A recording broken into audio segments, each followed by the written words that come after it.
just because you don't do things, the way the mainstream does it, it doesn't mean that you have to stop doing things.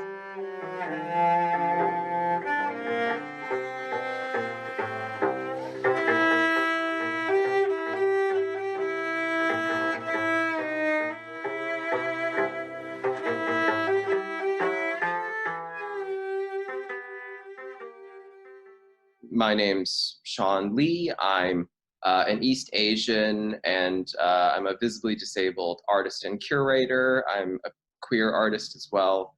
And I'm wearing kind of this like blue dress shirt with these red kind of feathery frills that pop out of it. I've kind of really let my hair grow. I've just leaned into the quarantine and I haven't touched my hair in months. And I'm wearing these sort of like steampunk almost glasses, if you will. They're green and they have these cutout lenses that are framed by kind of these thin metal just frames. So and I'm just in kind of a plain room, nothing special. And yeah, that's a little description of myself. Yinka, would you care to give a description, as much or little as you want? Yes. Well, hello. Thank you for inviting me to have this conversation. Well, my name is Yinka Shonibare. I'm an artist. I live in London. I guess I have dreadlocks that are kind of tied back.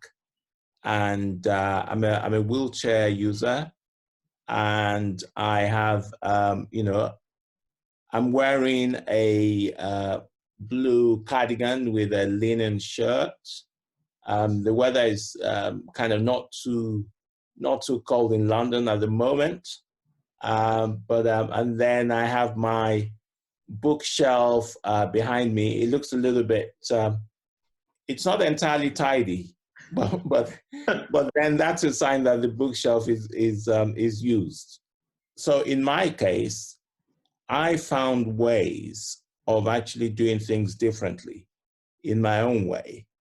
I have a practice that involves things I can actually do myself, and then things I can do in collaboration with other people, based all on my ideas.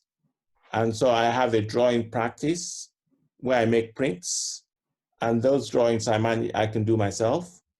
But then I also do public sculpture, very big projects, and I do film and photography. Again, that involves working with teams of people and giving them instructions about what I want to have made. And I worked with those people for many years, so people know what I want. And in the way that, I don't think that an architect has to necessarily put every brick on the house that he or she is trying to build. So in the same way, I think if you have an idea as an artist, then your idea is the most important thing, and other people can implement your idea for you. And where there are things that you can do yourself, you do those yourself. But as an artist, you don't necessarily have to be doing every single part of it yourself.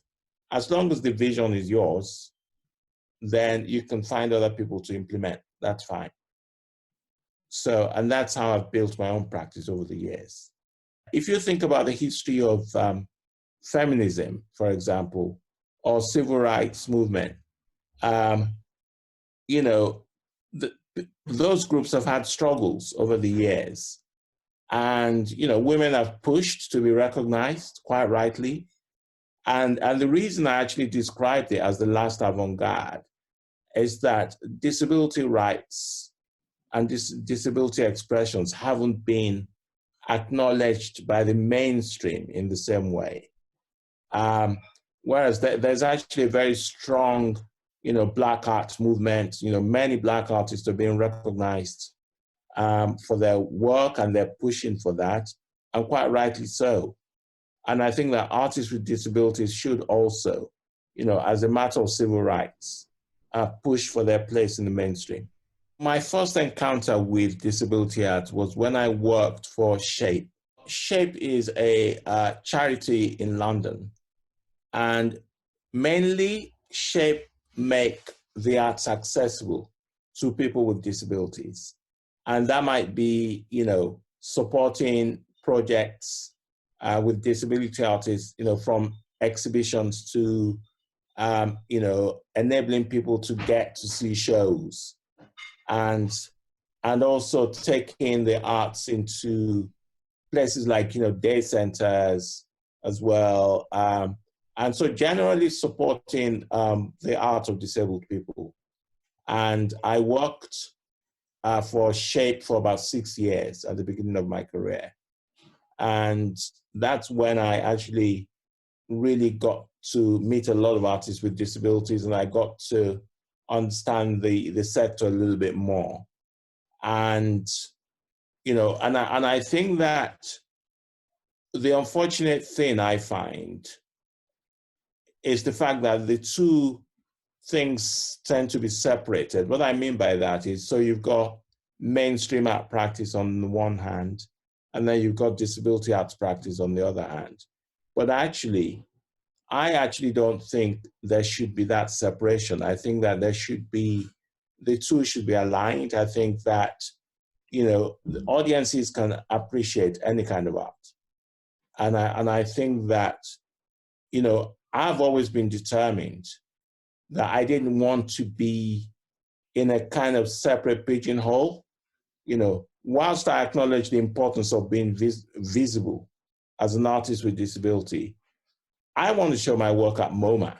I don't have to show my work in kind of marginalized spaces.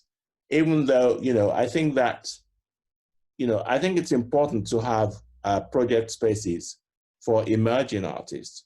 But I think as an artist with a disability, as you evolve in your career, you should be able to enter any of the mainstream spaces. And I've always been very determined to do that.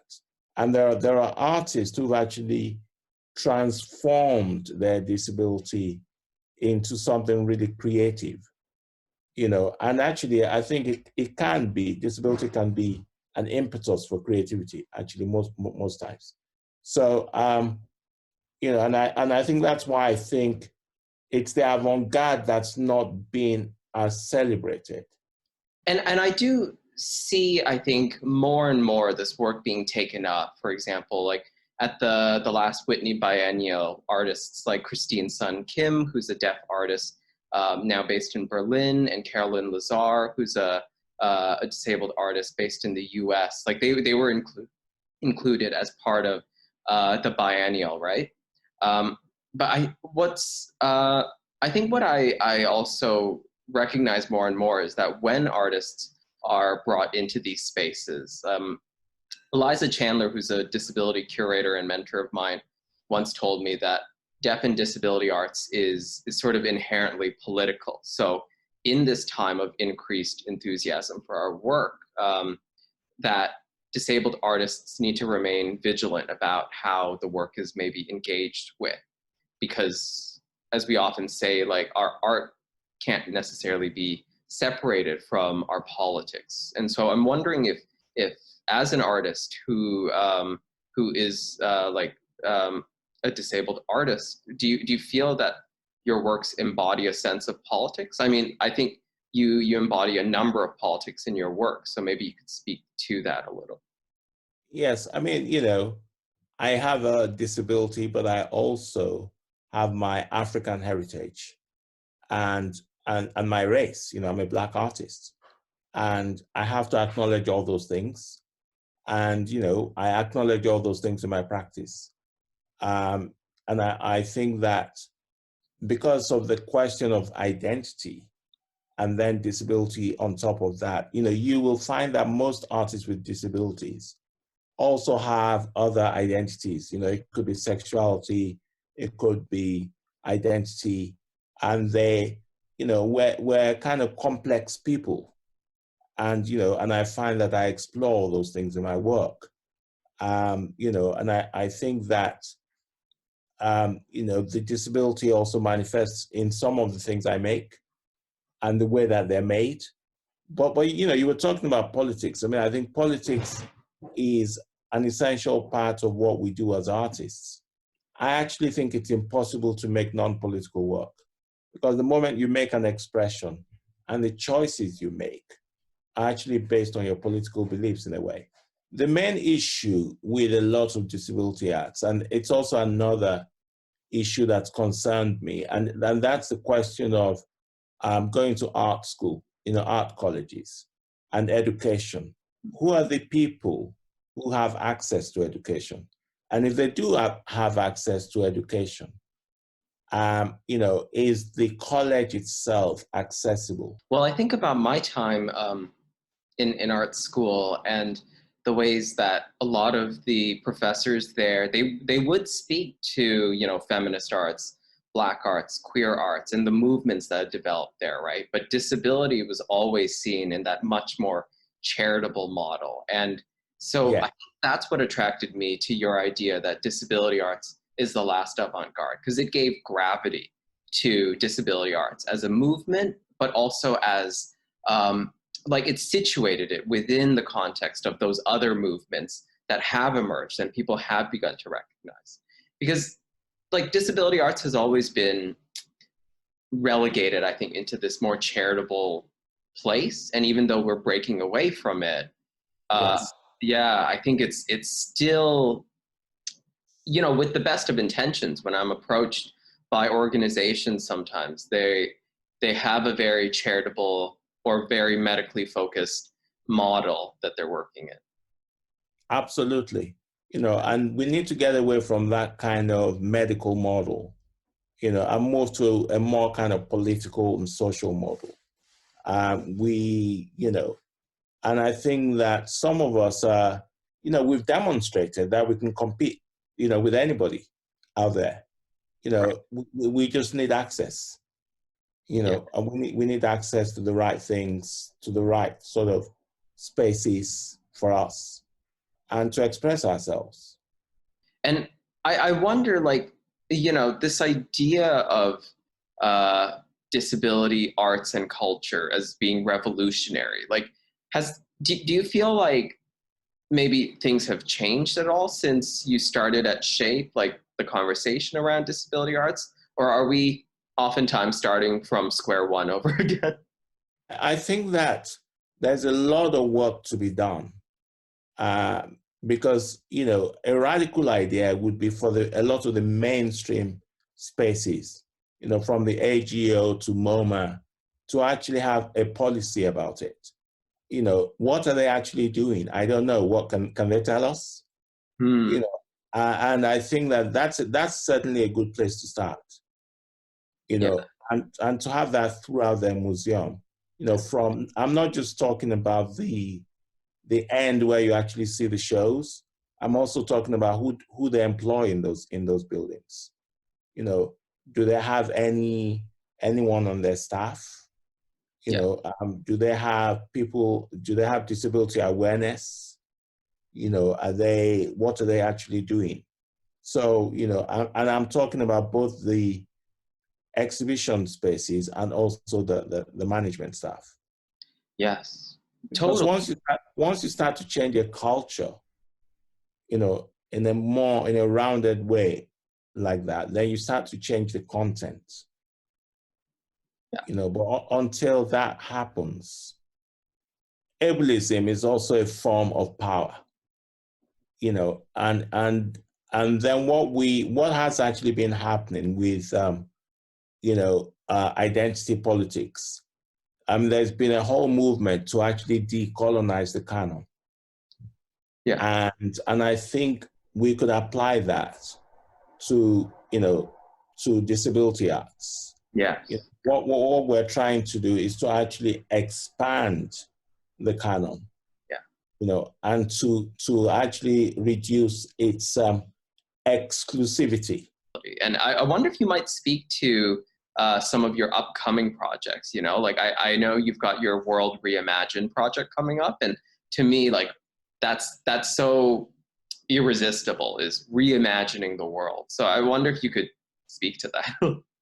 Yes, no, yes, I've got the World Reimagined project where I'm going to be making a globe, but then the globe is going to be literally inverted. It's going to be turned upside down.